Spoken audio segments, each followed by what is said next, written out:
Hey everybody, I want to welcome you to the inaugural FPA Football Players Podcast. And I'm Scott Opfer, the founder of the FPA. And I'm joined by two of my personal favorites, Colin Charlson, a former Winona football great, along with, I'm going to say, the new legend at Winona State, Brian Bergstrom, the head football coach, after what proved to be a spectacular year.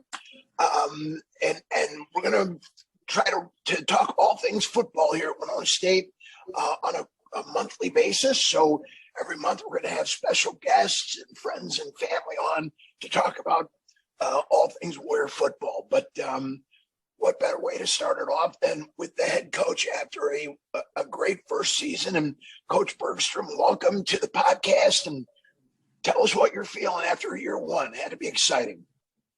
Yeah, well, thanks for having me on, guys. This is an honor, certainly, to be the head football coach here. But what a cool deal to be able to, on a monthly basis, kind of get the pulse of the program from a different perspective. And we couldn't be more excited about the growth that we feel like we've made in the last 11 months as a staff and a team.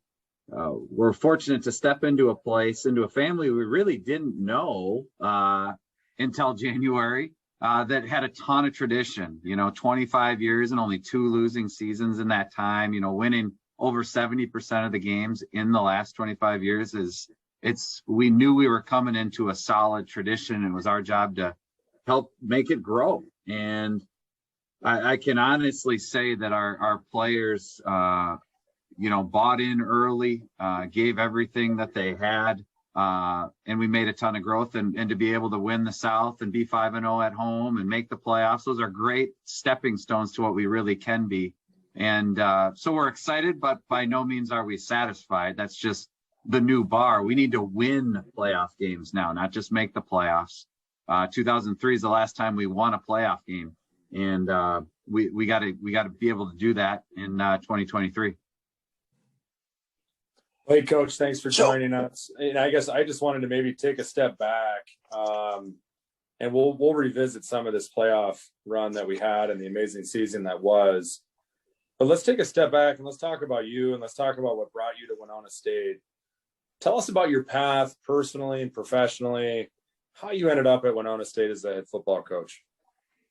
Yeah, I think God has us on long, winding journeys, and I probably started out growing up in Minnesota and playing football. And I grew up in Richfield and Burnsville, and knew of and would watch local college football. So I knew of Winona at a young age, and my mom actually went to Winona for a time in college, and so I knew of it, and I knew of the NSIC. I actually was recruited, after Burnsville High School. I was recruited by a lot of Division IIs and Division IIIs, and I ended up picking Gustavus Adolphus College, Division III in St. Peter, and loved it, and wouldn't change my experience for anything. But I was one of those, players that I always pay attention to just other local scores and teams. And so I always had this impression that Winona was a really good program. I didn't really know it, but I had good respect for it, and loved the part of the state that it was in. My family would just be in this part of the state in the summers and love to do outdoor things. And we would go to Wisconsin or Chicago and go through, and it was just always a cool area, had youth tournaments. And so I always had just fond memories of this area, and then got into coaching and have coached high school, Division III, Division II, Division I, and made a number of stops, a couple of which at St. Cloud State, being at the Division II level. And then in the 5 years previous to Winona State, I was at South Dakota State, but before that, I was at Augustana in the league. So then I played, coached against Winona and against Coach Sawyer, and had them come to Sioux Falls, and we would come here, and I always knew that this was a tough place to play. Didn't like playing here as the opponent. It's just a unique atmosphere, and always a really good team.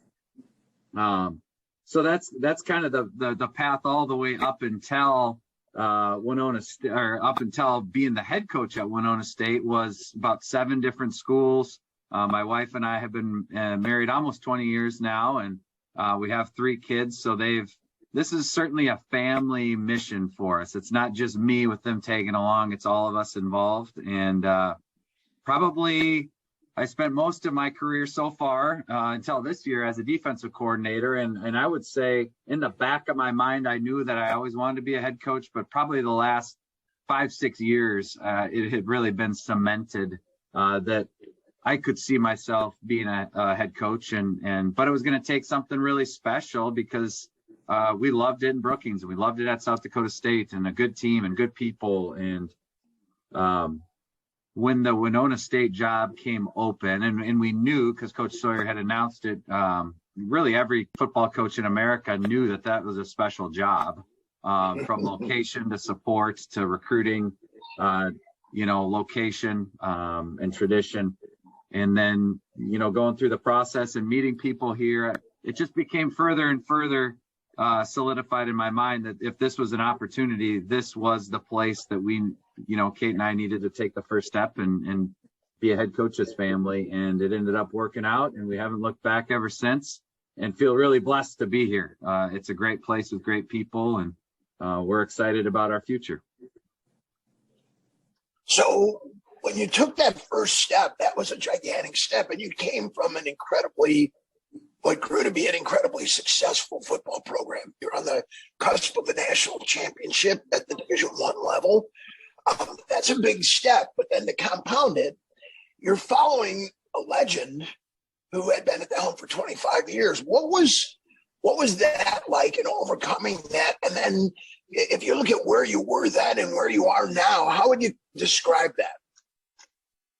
Yeah, it's one of those where it seems like yesterday, but it seems like 3 years ago. Well, first off, it was a big step, and it was calculated, and it was, pros and cons, but it was also, a lot of conversations with my mentors and with family and my wife and prayer. And it just felt right to keep going down the path and see where the path went.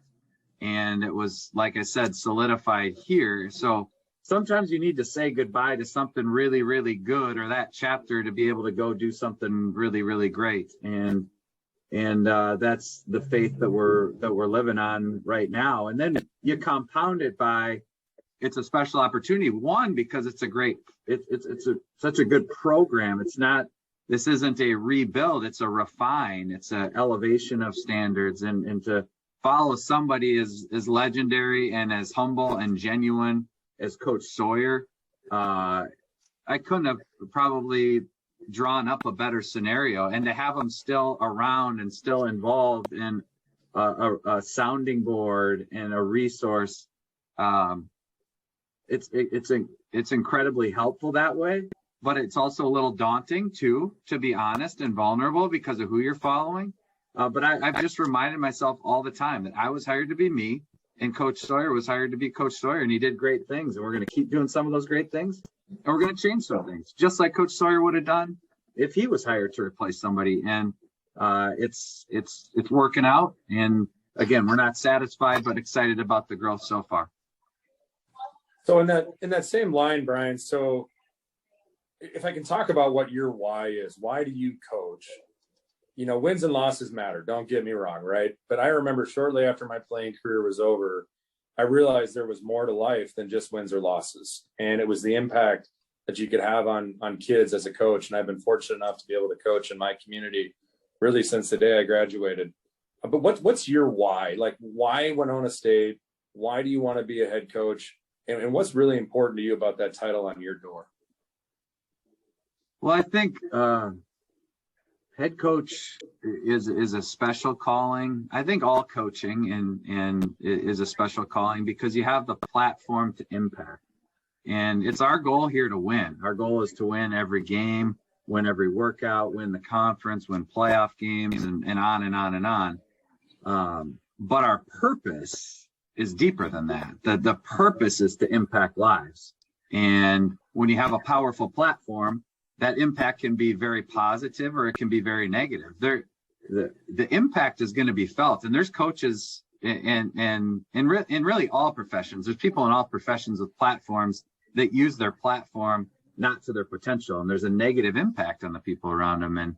And so the impact is not inherently positive. So our purpose is to positively impact our team, and that's as a football player certainly, but as a student and as a man. And football gives you the platform, gives you that space, so to speak. That classroom is that 100-yard field or the classroom that you're having the meeting in, and you have a relationship that then you can use to help them grow those skills that they're going to use in life. Because someday, many of the skills that you're taught in football or that come out, whether it's teamwork or hard work or resiliency or delayed gratification or details matter or holding people to standards matter, they're going to have that in their life. They're going to have a boss that's on them. They're going to have a family with needs. They're going to have a time where they felt like they got knocked down professionally or personally, and they're going to need to get back up. And so it's not like in football you stand up there and you lecture about life skills, although at times you maybe do. What you're doing is you're using the game to let some of those situations come up and then teach from them. And in the pursuit of winning games, because we exist to build and graduate champions while pursuing championships. So it's a relentless pursuit of winning on the field and standards and working hard together. But then they can use it in their life, because they'll forget the score of the Mary game at home in their junior year. They're just going to forget the score. But hopefully they're a better husband and they're a better dad and they're a better employee. I guess that's why I coach. It used to be because I loved the game and I didn't know what to do without football. That, as a young coach, I was coaching for selfish reasons because I didn't want to say goodbye to football. And then it became, man, you can really change people. And I was changed by this game. Football has given me way more than I can ever give it back. And it's an honor to get to like just be in this profession wherever you are. And then you do it at a school that's a great academic institution like Winona State, in a great location with important people that care. That's why Kate and I feel so blessed. Yeah, thanks, Coach. I guess I hit on the passion chord there, didn't I, Scott? you got me going a little bit. Absolutely. Well, and Colin and I can relate with that because in a much smaller way. I mean, we have a profession, but as a passion, we have coached at the high school level. Mm-hmm. And we get it, that connecting with kids and sharing the intangibles of work ethic and teamwork and perseverance and goal setting and goal readjustment when you lose. It's all part of life that we experience every day in our business lives, our personal lives, and football really plays into that. So one of the things that you've always talked about, Coach, is 1-0, the 1-0 mantra. Talk about that, if you would, please, about being 1-0. So 1-0 is just be your best where your feet are. So right now we're sharing time together on the podcast. So it's all of our job to be engaged in what we're doing, give our best effort, clearly communicate and our passion for Winona State football and be honest with, everybody listening. And when we leave this, we're going to go do something else. We might be with our family or finish up the work for the day. And then it's our job to be present where you are. And that's where your feet are. And be your best in that moment. When you do that in a football game, you're able to break it up to just be my best in this play, in this series, in this quarter.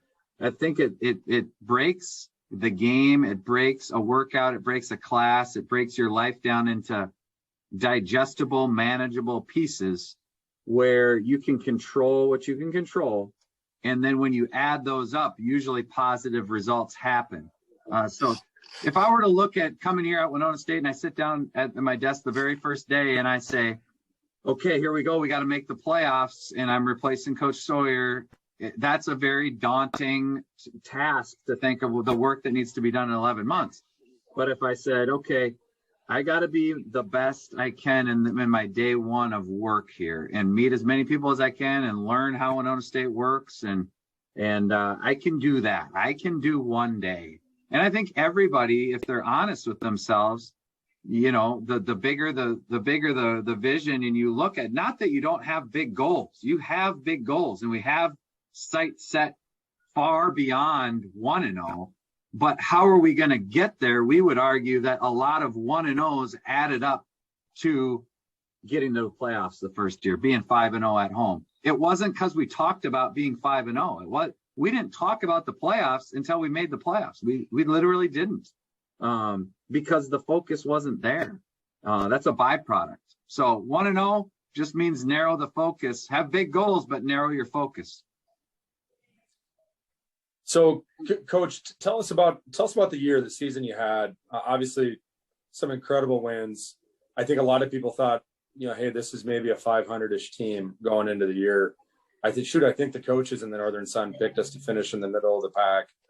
Tell us about the season in rearview mirror. Tell us what you're most proud of, and maybe just take a look forward on where you think we can be better as a program. And I know those are big topics, but as quickly as you can, maybe just rewind for us on some highlights from the season.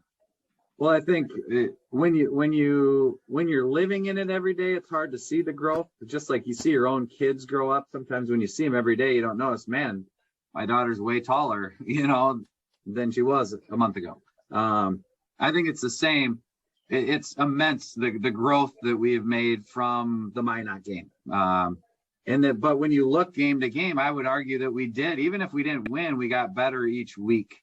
And I think one of the key turning points of the season was halftime of Wayne. That was one of my favorite games. We were down 14-0, and we talked it in the locker room at halftime. But then we came out to the field, and it's the only time we did it all year. We met again on the field, right at the 50-yard line, and said this will be an inflection point of the program right here, this moment. And then we came back and we won that game. And a lot of guys' favorite games was USF or Augie, and which those are fun too. Winning the first game at Minot was fun too. But that's probably my favorite moment.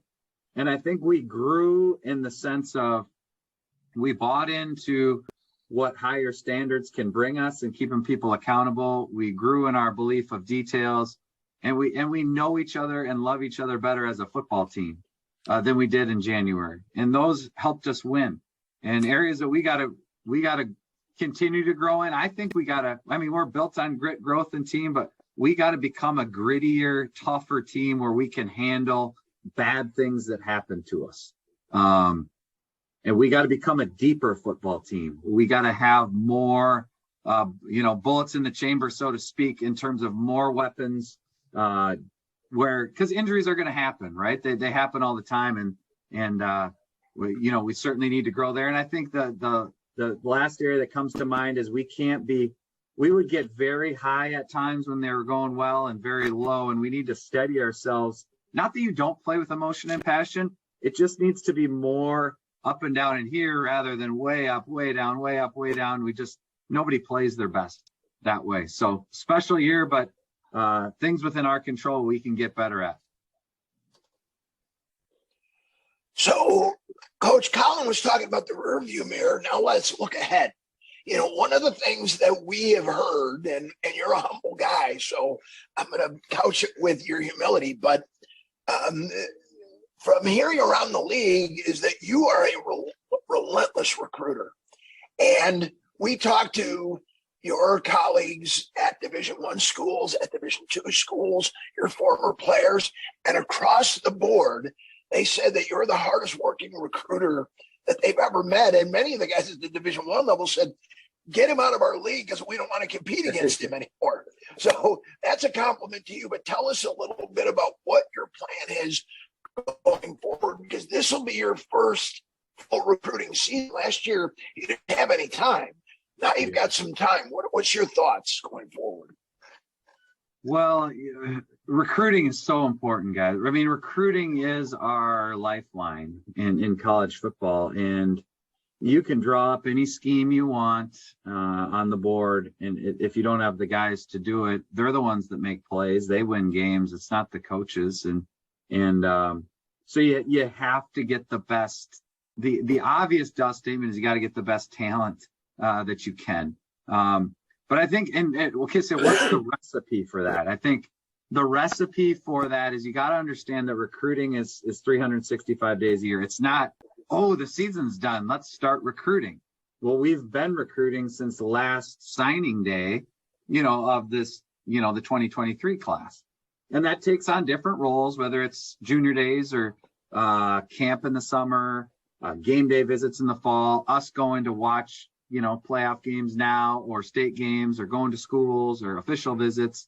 So the calendar provides itself different opportunities to create relationships. But here's what I think recruiting really is. Recruiting is not, to me, it's not selling, it's investing in.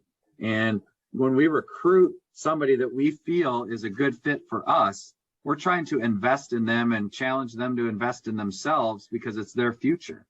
And I think when you do that and you form relationship and you form connection and you invest in and you paint the picture of how they fit into where you're going as a program, they wake up one day and say, you know what, I want to be a Warrior. I want to go to Winona State. We're not convincing them of that. They come up with it on their own. So it's their doing. But how you do that, it's relentless hard work of staying connected. It's being organized. It's meeting them where they're at. My style isn't to do everything on social media, but that's today 18-year-olds are used to doing that. So we're engaged in everything on social media. But it doesn't stop there. It's phone calls with parents, it's Zooms, it's in person, and it just doesn't stop. But at the end of the day, and I'll end with this, it has to feel, and it does with us, it has to feel genuine and relationship driven, not fake and fleeting and just in it for ourselves. We got to be showing them that we feel like this is a great fit for you too. That's what we're going to attempt to do and get the best class signed on February 1st. So speaking of investing, Coach, tell us what you feel like the biggest challenges, the biggest hurdles you have now moving the program from making the playoffs to winning a national title. What are the biggest hurdles that you have as far as the program goes, the environment goes, recruiting goes? What are the things that friends and family and the organizations that support Winona State football can be investing in? And how does the FPA, the Football Players Association at Winona State, help with that? And can we make an impact? If you would share that with our membership. Yeah, for sure. So I think one of the hardest things to do, and I'm by no means an expert. I have different, experiences at different places and different things in life. One of the hardest things to do is to go from great or really, really good to elite. And I think the elite teams win late in the year. And it's easier to go from bad to average or average to good. Like that gap is easier to close because it requires less of you. The higher you go, the better teams you play, the better you are, the margin for error becomes zero. It's a sliver. Those last few percentages, if you're operating at about 95%, let's say, of what you could do, it's harder to get, to 96, 97, 98 than it was to go from 70 to 75%. And so I think what you're talking about is that's one of the challenges, is that I do believe we're a very good football team right now. We're trying to become great and elite. The hardest mileage of this journey is right now. And roadblocks that come in the way it's always especially in recruiting where so much of this starts, it's always it's a lot of it's an arms race. It's like, what do teams have? What's Northern Stadium like compared to Winona State Stadium? And 18 to 19-year-olds care about that. Not that it's why we coach. I love our environment here at Maxwell Field. I love it.